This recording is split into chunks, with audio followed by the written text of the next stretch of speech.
Hello my dear students. आज हम class 10th के प्रोज का पहला चैप्टर जिसका नाम है द एन्चेंटेड पूल मतलब जादुई तालाब, जिसको सी राजगोपालाचारी ने लिखा है और यह कहानी महाभारत से ली गई है।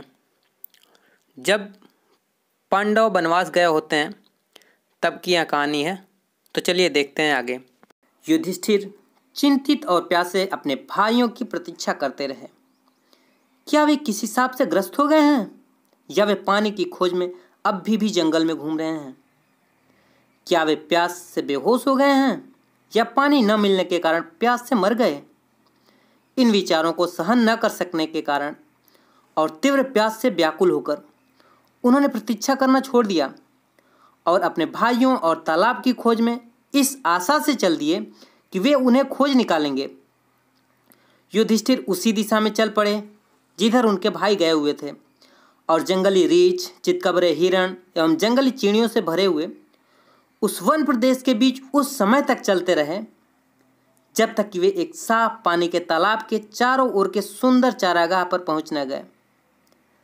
परंतु जब उन्होंने अपने भाइयों को बेहोश पड़े हुए देखा तब उन्होंने दुख को रोक नहीं पाया और ऊंची आवाज में रोने लगे।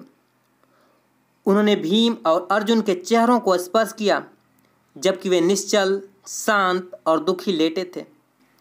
क्या हमारी सभी प्रतिज्ञाओं का यही अंत होना था?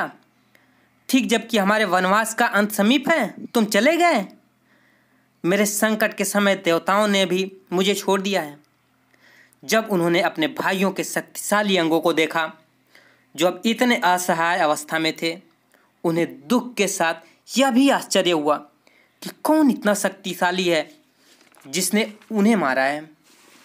तब अपनी तीव्र प्यास के कारण पानी की ओर खींचते हुए वे तालाब में उतरे। तुरंत एक शरीर रहित स्वर ने चेतावनी दी, तुम्हारे भाइयों की मृत्यु हो गई क्योंकि उन्होंने मेरे शब्दों पर ध्यान नहीं दिया। उन्होंने मेरे प्रश्नों के उत्तर दिए बिना पानी पीने की कोशिश की थी।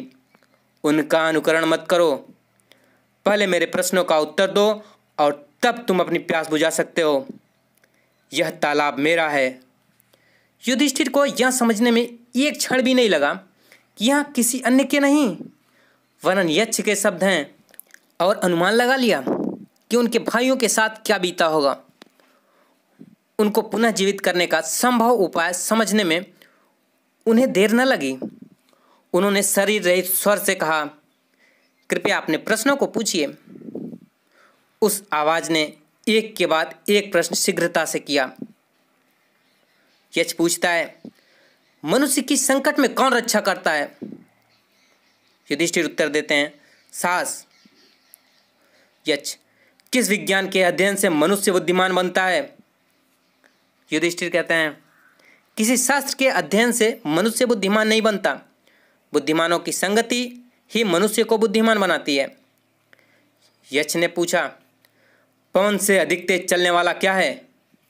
युधिष्ठिर ने कहा, मन। फिर यक्ष ने कहा, सूखे तिनके से भी अधिक मुरझाया हुआ क्या है? यक्ष ने कहा।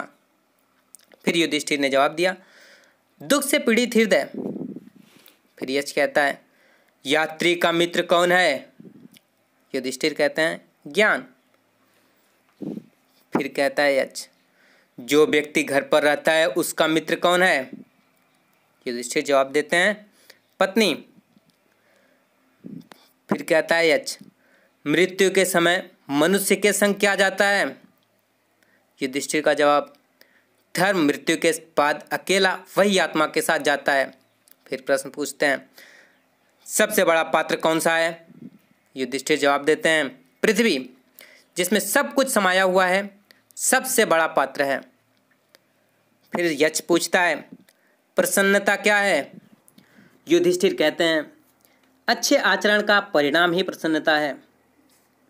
फिर यक्ष पूछता है, वह क्या है जिसके त्यागने से मनुष्य सबका प्रिय हो जाता है? युधिष्ठिर जवाब देते हैं, अभिमान। यदि मनुष्य अभिमान त्याग देता है तो सबका प्रिय हो जाता है। फिर यक्ष पूछता है, वह हानि क्या है जिससे आनंद मिलता है, दुख नहीं? फिर युधिष्ठिर जवाब देते हैं, क्रोध। यदि हम क्रोध को छोड़ दें तो हम कभी दुख के अधीन नहीं होंगे। फिर यक्ष पूछता है, वह क्या है जिसके परित्याग से मनुष्य धनवान बन जाता है? फिर युधिष्ठिर जवाब देते हैं, इच्छा। यदि मनुष्य लालच त्याग दे तो वह धनवान बन जाता है। फिर यक्ष पूछता है, किस बात से मनुष्य असली ब्राह्मण बनता है? जन्म से, अच्छे आचरण या ज्ञान से? निर्णायक उत्तर दो। फिर युधिष्ठिर जवाब देते हैं, जन्म से या ज्ञान से कोई ब्राह्मण नहीं बनता, अच्छा आचरण ही उसे ऐसा बनाता है। कोई व्यक्ति चाहे कितना विद्वान हो, बुरी आदतों का परित्याग किए बिना वह ब्राह्मण नहीं बन सकता, चाहे वह चारों वेदों का ज्ञाता हो। बुरे आचरण वाला व्यक्ति नीची श्रेणी में आता है। फिर यक्ष पूछता है, संसार में सबसे बड़ा आश्चर्य क्या है? युधिष्ठिर जवाब देते हैं, प्रतिदिन मानव प्राणियों को यमलोक जाते हुए देखते हैं, फिर भी जो रह जाते हैं वे सदैव जीवित रहना चाहते हैं। वास्तव में यही सबसे बड़ा आश्चर्य है। इस प्रकार यक्ष ने अनेक प्रश्न किए और युधिष्ठिर ने उन सभी प्रश्नों का उत्तर दिया। अंत में यक्ष ने कहा, हे राजन, तुम्हारे मरे हुए भाइयों में से एक को अब जीवित किया जा सकता है। तुम किसको पुनः जीवित कराना चाहते हो? यह सोचने में युधिष्ठिर को केवल एक क्षण लगा और उन्होंने अपनी इच्छा प्रकट की कि मेघवर्ण, कमल नयन, चौड़ी सीने वाला और लंबी भुजाओं वाला नकुल जीवित हो उठे, जो कि गिरे हुए आबनूस के वृक्ष के समान पड़ा है। यक्ष इस पर प्रसन्न हो गया और उसने युधिष्ठिर से पूछा, तुमने नकुल को भीम की अपेक्षा क्यों पसंद किया, जिसमें 16,000 हाथियों का बल है? मैंने सुना है तुमको भीम ही सबसे अधिक प्रिय है। और अर्जुन को क्यों नहीं, जिसके शस्त्रों की शक्ति तुम्हारी सुरक्षा है? मुझे बताओ, तुमने इन दोनों की अपेक्षा नकुल को क्यों चुना? युधिष्ठिर ने उत्तर दिया, हे यक्ष, धर्म ही मनुष्य की ढाल है, भीम या अर्जुन नहीं। यदि धर्म को त्याग दिया तो मनुष्य नष्ट हो जाएगा। कुंती और माद्री मेरे पिता की 2 पत्नियां थीं। कुंती का एक पुत्र मैं जीवित हूँ और इस प्रकार से वह पूर्णतः शोकाकुल नहीं है।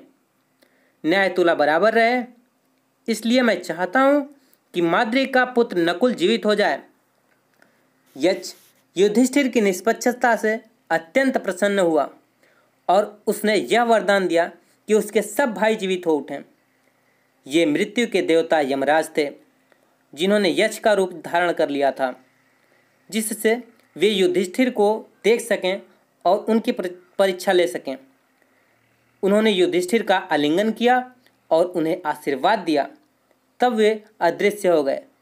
ऐसी ही और वीडियोज़ देखने के लिए हमारे चैनल को सब्सक्राइब करें।